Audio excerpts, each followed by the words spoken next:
This video idea was suggested by Baritone Trans Girl Gaming. If you have any suggestions for future videos, please leave them in the comments section below.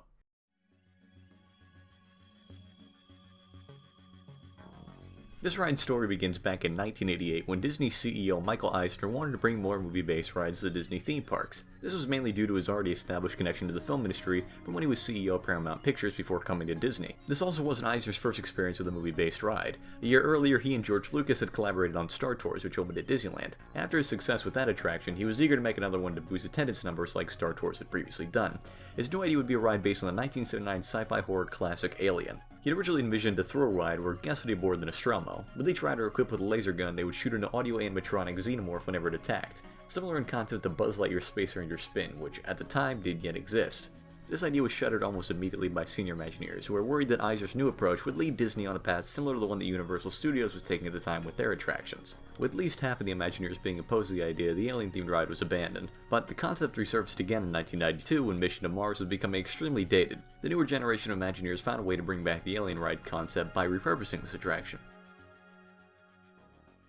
The idea they had would be to have guests in the same room with the xenomorph in the movie, and with the audience restrained in their seats, they could use a bunch of in-house effects to give the illusion that the alien was actually real. Most of these effects were the product of shoulder restraints that came down once the show began. They blow air on you, move up and down so you think the alien is jumping on your chair, and spray water on you to simulate spit or blood. With the only real changes to the attraction being in the seats, along with some small scenic ones, this would have been a very cheap remodel as well. Eisner loved the idea, so he greenlit the project, licensed the movie for an attraction, and put the young group in charge of production. The senior Imagineers weren't happy about his decision, and in an attempt to prevent it, they talked with George Lucas, who at the time still had a relationship with the company and Eisner himself from working on things like Star Tours and the Indiana Jones stunt show. They basically asked him to speak with Eisner and convince him the attraction wouldn't be a good idea. Shortly after that, Eisner made George Lucas the creative director for the project and ordered that the Alien movie tie-in had to be dropped altogether. This caused the project's estimated completion date to be pushed way back. Without the movie tie-in, they lost a lot of elements you need when creating a show like this. They lost the backstory, they lost the characters, they lost the alien, and so they had to create all these new elements themselves. The attraction itself actually had a few different versions, those being the George Lucas version, soft-opening version, the final version, and Stitch's Great Escape version. We're going to go through all these different versions one by one and talk about the differences and changes between them, and we're starting off with the George Lucas version. Lucas's original story would be that an evil corporation had rented out Tomorrowland Convention Center to showcase a new teleportation system, but as the show progressed, you'd find out that the company's real intention was to release a dangerous alien to the room with the life forms and see what happened. That idea was mostly thrown out, but certain elements were kept around, like the convention center setting, the company, and the concept of an alien being sent to Earth. The version of the attraction they settled on actually making was the same one that soft opening audiences saw. This version started off with you watching an introductory video to a company called XS-Tech. The video explains how they're leaders of multiple industries throughout the galaxy. XS-Tech is #1 in electro-robotics, cryo-cybernetics, techno-surveillance, planetary restructuring, genetic engineering, and hyperspatial transport. We were then introduced to Chairman Clench, the leader of XS, who assures us that they're more interested in helping us humans develop our technologies rather than gain profit for themselves. Now, I know some critics have implied that we are interested in the Earth solely for commercial reasons, for profit. But I believe we have an important obligation to help less fortunate planets upgrade their technologies. Profit is simply a byproduct we've learned to live with. So join with me now, won't you? And together we will seize the future with access. From there you go into the pre-show room where a robot named Tom, voiced by Phil Hartman, gives you the rundown on XS's new teleportation technology and shows an example of it. In the soft opening version, XS were shown to be more incompetent rather than evil. The pre-show is also more humorous in nature. You then head into the main chamber where the actual show begins. When it starts up, we get introduced to two XS employees, Spinlock and Dr. Femus, who will be with us throughout the rest of the show. They explain one of us will be teleported to their planet as part of the demonstration. This part of the story also explains why we need to be locked into our seats. The analysis modules above your head will now lower into place. Please remain seated in an upright position with your arms at your sides. When the modules touch your shoulders, they will stop automatically, so remain seated and do not interrupt their operation. As I mentioned before, the use of binaural audio is what helped make this attraction so realistic. Sound wasn't coming from just one speaker in the room, it was actually coming from two speakers on both sides of your head. This would trick your brain into thinking that the sounds were real, since you couldn't pinpoint exactly where they were coming from. I could describe it more, but instead I'll show you a piece of audio from the ride itself in its raw form. I want you to really listen for the different sounds coming from both sides. Pay attention to the illusion of distance present in the audio as well. If you have some headphones, I will need to put those on too so you can better hear it. It's right behind you.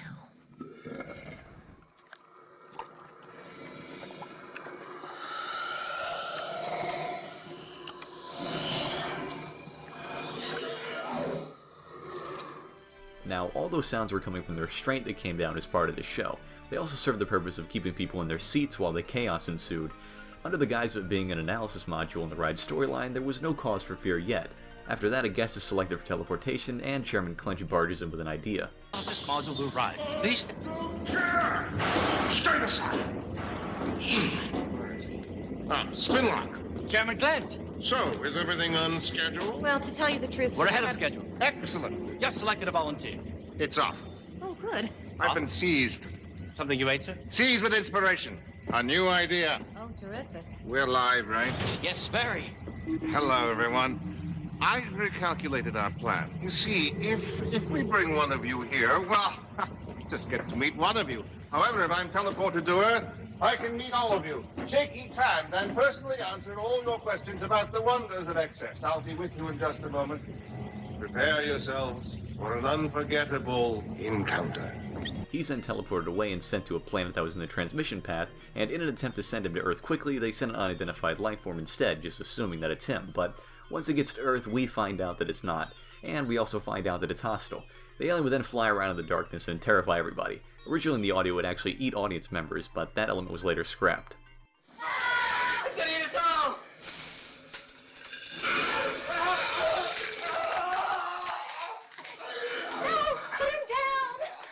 The show also ended differently too, with the alien being teleported away and Chairman Clench sent to Earth, but with Spinlock and Themis reluctant to open the shield, you only get to hear him banging on it while they gave the outro. This element was later removed also. Well, you see, there you go. A little glitch here and there, but I think you get the idea. The potential of excess technology and all of that. We certainly apologize for any inconvenience. A little glitch here and there, but I think you get the idea. The potential of excess technology and all of that. The process of changing and testing new elements from the soft opening version to the final version went on for about 6 months and cost another $10 million in reshoots and re-recordings.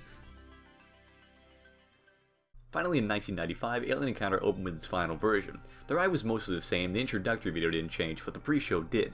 The robot in it was now different, no longer voiced by Phil Hartman and instead by Tim Curry. They said most of the same script, but had some major differences in personality. Now you're probably asking, what could the galaxy's leader in sophisticated consumer technology possibly do for me? What could the galaxy's leader in sophisticated technology possibly do for me? Well, how would you like to travel anywhere, anytime, at the touch of a button? Well, how would you like to travel anywhere, anytime, at the touch of a button?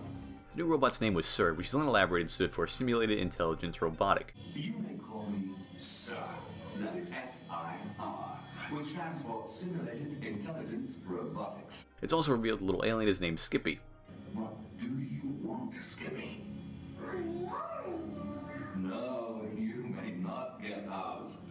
You're a lucky volunteer.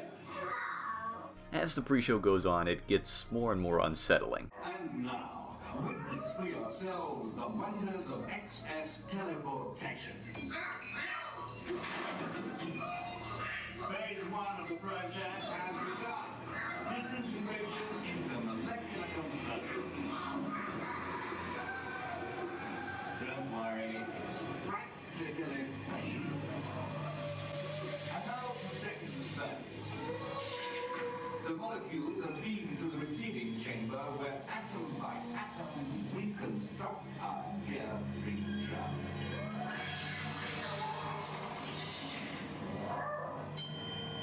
And here's the little skipper now.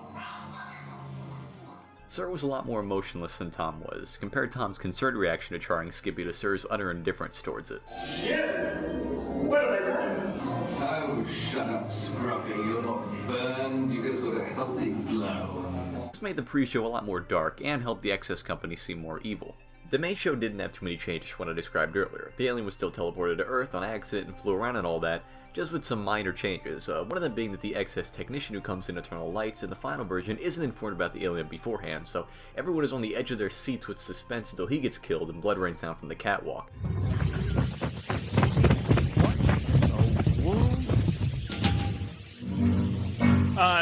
XS?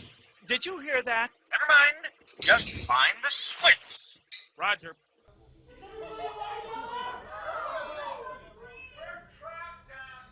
Now listen to me, everyone. The power generator has been blown out. Please, stay seated and remain calm.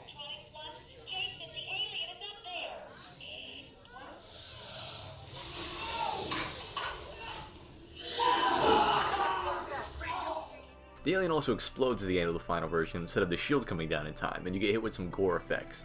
It was just water, but people couldn't really tell in the dark. Also, in the actual audio for the final version, they implemented these little screen breaks whenever the alien was making people freak out the most in the soft opening. But in order for them to be a little bit less obvious, they had these pre-recorded things that fake audience members would yell out, and some of them were kind of funny. It's an alien! No! It's my mother! Analyzing now! Is everybody all right down there? For sure. We're just screaming for the fun of it. Alien! Don't eat me! Eat this one! The creature is about to explode! Drop the shield!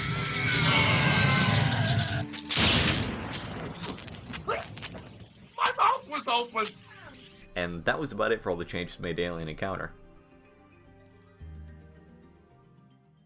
On June 20th of 1995, the ExtraTERRORestrial Alien Encounter opened to the public. Throughout its years of operation, it was met with polarizing opinions, with many guests claiming it to be too scary for kids and that it shouldn't be in the Magic Kingdom, and with others praising it for its sophisticated storytelling, innovative technology, interesting backstory, and mature theme. The ride was no stranger to controversy, as it was always complained about for its entire 8 years of operation.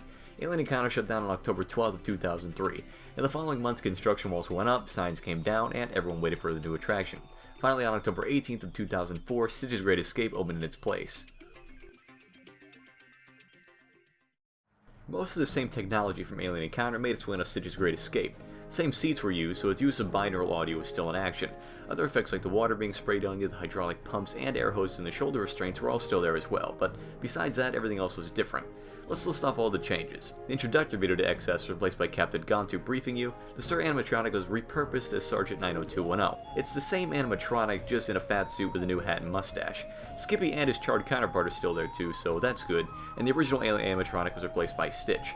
There were also some references to Alien Encounter on Stitch's Great Escape, like the XS logos on seat covers and on some props. Besides those changes, the ride technology was essentially the same.